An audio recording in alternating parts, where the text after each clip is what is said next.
ساتھ کھیلا کرتے تھے۔ حضرت عباس رضی اللہ تعالیٰ عنہ قبول اسلام کے وقت کے حوالے سے اختلاف پایا جاتا ہے۔ مشہور قول یہ ہے کہ آپ رضی اللہ تعالیٰ عنہ غزوہ خیبر کے بعد اسلام قبول کر چکے تھے اور حضور صلی اللہ علیہ وسلم کی ہدایات پر ہی آپ تک مکہ میں مقیم تھے۔ آپ صلی اللہ علیہ وسلم کو مسرت سے ہوئی کہ اہل قریش مکہ میں بے فکر اور بے غم بیٹھے تھے۔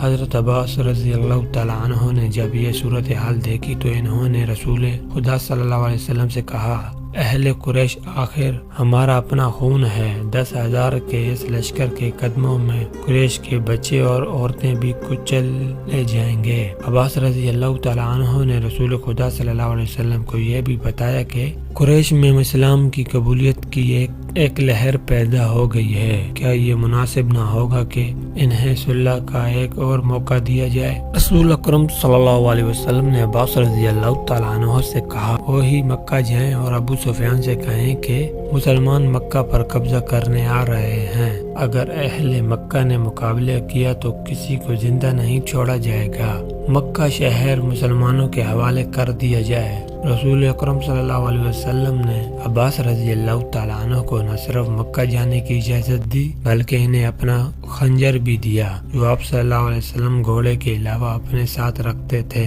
ابو سفیان مدینہ سے جو تاثر لے کر گیا تھا وہ اس کے لیے بڑا ہی ڈراؤنا اور خطرناک تھا۔ وہ تجربے کار آدمی تھا، وہ مسلمانوں کی شجاعت اور عزم کی پختگی سے بھی واقف تھا۔ اسے ہر لمحہ دھڑکا لگا رہتا تھا کہ مسلمان مکہ پر حملہ کریں گے۔ اس کی بیوی ہند، اس کے سالار اکرمہ اور صفوان اس کا حوصلہ بڑھاتے رہتے تھے، لیکن اسے اپنے ذاتی وقار کی اور اپنے قبیلے کی تباہی نظر آ رہی تھی۔ وہ ہر وقت بے چین رہنے لگا تھا۔ ایک روز وہ اس قدر بے چین ہوا کہ گھوڑے پر سوار ہو کر مکہ سے باہر چلا گیا۔ اس کی کوئی حس اسے بتا رہی تھی کہ کچھ ہونے والا ہے۔ اس کے دل پر گھبراہٹ طاری ہوتی چلی گئی۔ اس نے اپنے آپ سے کہا کہ ہوگا یہی کہ مسلمان مکہ پر حملہ کرنے آ جائیں گے۔ یہ سوچ کر وہ یہ دیکھنے کے لیے مدینہ کے راستے پر ہو لیا کہ مدینہ کی فوج آ ہی تو نہیں گئی۔ اسے ایسے محسوس ہو رہا تھا جیسے ہوا کی بو بھی بدلی سی ہے۔ وہ ان سوچوں میں گم مکہ سے چند میل دور نکل گیا۔ اسے عباس رضی اللہ تعالیٰ عنہ ایک خچر پر سوار اپنی طرف آتے دکھائی دیتے۔ وہ رک گیا۔ عباس اس نے پوچھا، کیا تم اپنے پورے خاندان کے ساتھ نہیں گئے تھے؟ واپس کیوں آ گئے ہو؟ میرے خاندان کی مت پوچھ ابو سفیان، عباس رضی اللہ تعالیٰ عنہ نے کہا۔ مسلمانوں کے 10,000 پیادہ گھڑ سواروں اور 76 سواروں کا لشکر مکہ کے اتنا قریب پہنچ چکا ہے جہاں سے چھوڑے ہوئے تیر مکہ کے دروازوں میں لگ سکتے ہیں۔ کیا تو مکہ کو اس لشکر سے بچا سکتا ہے؟ کسی کو مدد کے لیے بلا سکتا ہے؟ صلح کا معاہدہ تیرے سالاروں نے توڑا ہے۔ محمد صلی اللہ علیہ وسلم جسے میں اللہ کا رسول صلی اللہ علیہ وسلم مان چکا ہوں، سب سے پہلے تجھے قتل کرے گا۔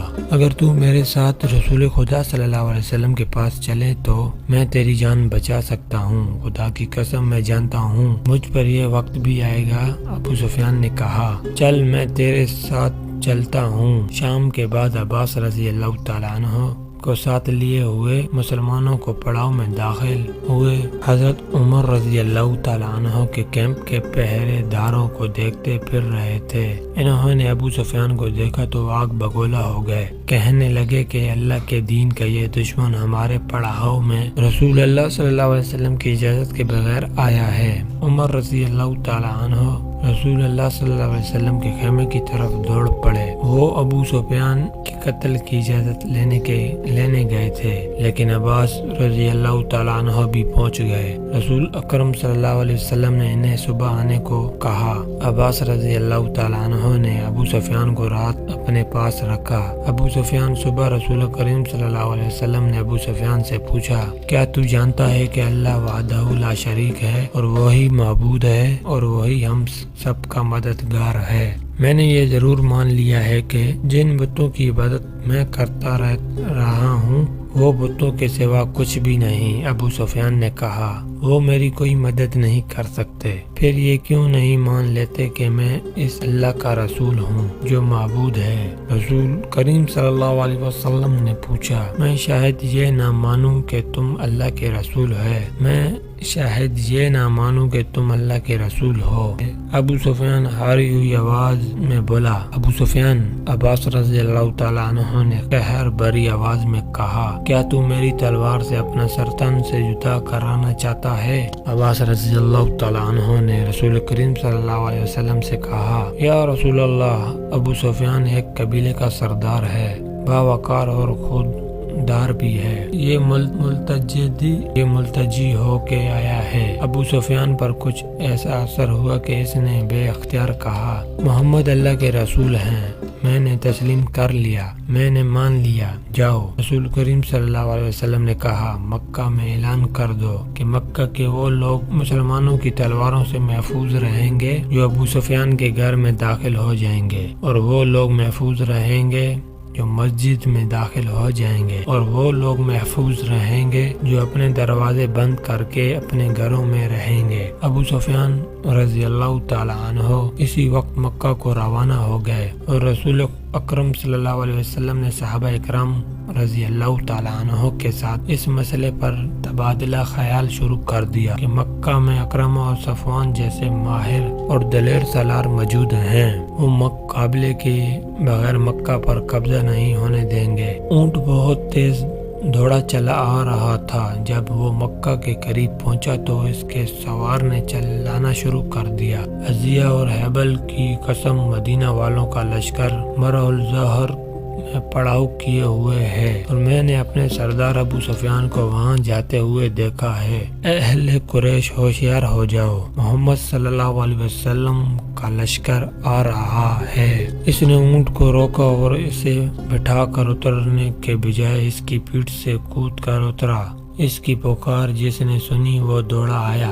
وہ گھبراہٹ کے عالم میں یہی کہے جا رہا تھا کہ مدینہ کا لشکر مرع الظہر تک آن پہنچا ہے اور ابو سفیان کو اس لشکر کے پڑاؤ کی طرف جاتے دیکھا ہے۔ مکہ کے لوگ اس کے ارد گرد اکٹھے ہوتے چلے گئے۔ ابو حسنہ، ایک معمر آدمی نے اس سے پوچھا تیرا دماغ صحیح نہیں یا تو جھوٹ بول رہا ہے؟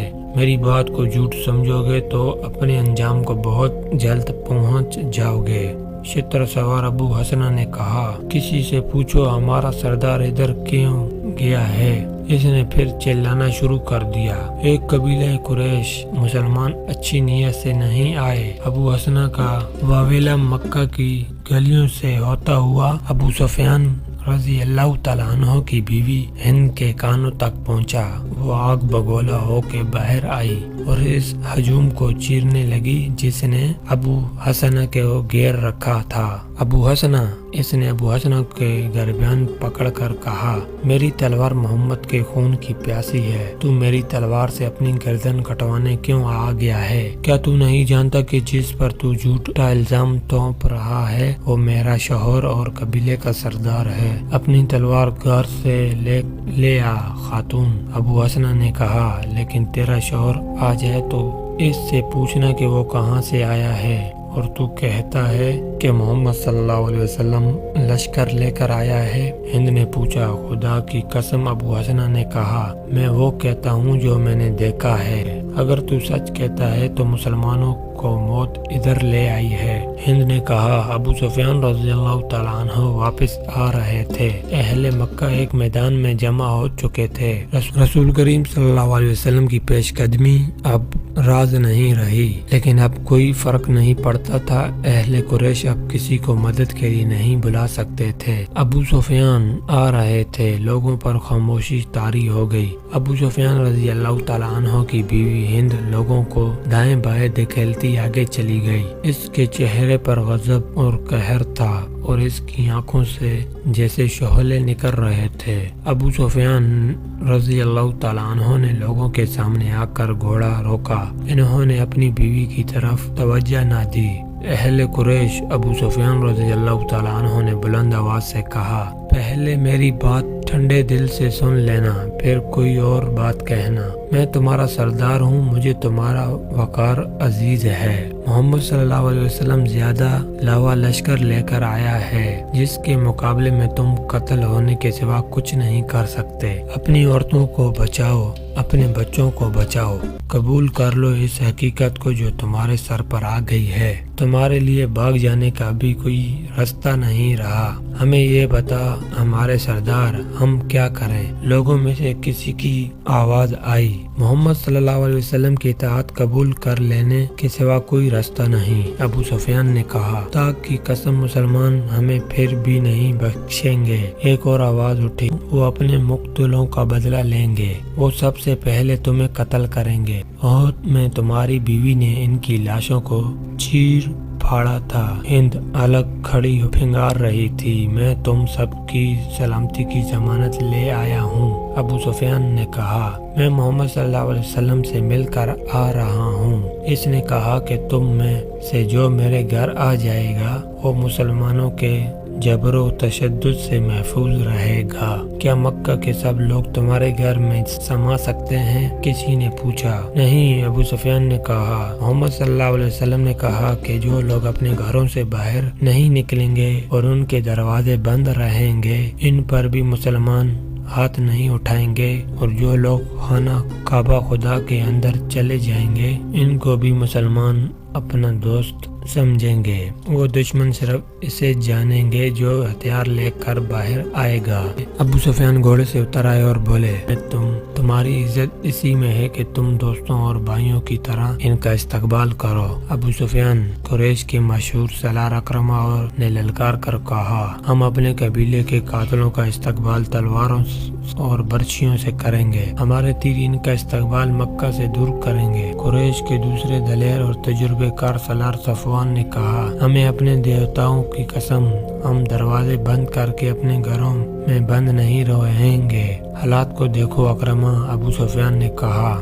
ہوش کی بات کرو صفوان، وہ ہم میں سے ہیں۔ آج خالد محمد صلی اللہ علیہ وسلم کے ساتھ جا ملا ہے، تو مت بھول کہ اس کی بہن فاختہ تمہاری بیوی ہے۔ کیا تو اپنی بیوی کے بھائی کو قتل کرے گا؟ کیا تجھے یاد نہیں رہا کہ میری بیٹی ام حبیبہ رضی اللہ تعالی عنہ محمد صلی اللہ علیہ وسلم کی بیوی ہے؟ کیا تو یقین نہیں کرے گا کہ میں اپنے قبیلے کی عزت اور ناموس کی خاطر مدینہ گیا تو میری اپنی بیٹی نے میری بات سننے سے انکار کر دیا تھا؟ میں محمد صلی اللہ علیہ وسلم کے گھر میں چارپائی پر بیٹھنے لگا تو ام حبیبہ رضی اللہ تعالی عنہ نے میرے نیچے سے چارپائی پر بچھی ہوئی چادر کھینچ لی تھی کہ اس مقدس چادر پر رسول اللہ صلی اللہ علیہ وسلم کا دشمن نہیں بیٹھ سکتا۔ باپ اپنی بیٹی کا دشمن نہیں ہو سکتا۔ صفوان، مکہ کے لوگوں میں اکرمہ اور صفوان اور 2-3 اور آدمیوں کے سوا اور کسی کی آواز نہیں سنائی دے رہی تھی۔ مورخوں نے لکھا ہے کہ قبیلہ قریش کی خاموشی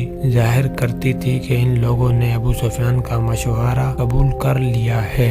ابو سفیان رضی اللہ تعالیٰ عنہ کے چہرے پر اطمینان کا تاثر آ گیا، مگر اس کی بیوی ہند جو الگ کھڑی پھنگار رہی تھی تیزی سے ابو سفیان رضی اللہ تعالیٰ عنہ کی طرف بڑھی اور اس کی مونچھیں جو خاصی بڑی تھی اپنے دونوں ہاتھوں میں پکڑ لی۔ میں سب سے پہلے تجھے قتل کروں گی، ہند نے ابو سفیان کی مونچھیں زور زور سے کھینچتے ہوئے کہا۔ بزدل بوڑھے، تو نے قبیلے کی عزت خاک میں ملا دی ہے۔ اس نے ابو سفیان کی مونچھیں چھوڑ کر اس کے منہ پر بڑی زور سے تھپڑ مارا اور لوگوں سے مخاطب ہو کر بولی، تم لوگ اس بوڑھے کو قتل کیوں نہیں کر دیتے ہو جو تمہیں مسلمانوں کے ہاتھوں ذلیل و خوار کرنے کی باتیں کر رہا ہے؟ مورخ مغزی اور ابن سعد لکھتے ہیں کہ ہند نے اپنے خاوند کے ساتھ اتنا توہین آمیز سلوک کیا تو لوگوں پر سناٹا طاری ہو گیا، ابو سفیان رضی اللہ تعالیٰ عنہ جیسے بت بن گیا ہو۔ اکرمہ اور صفوان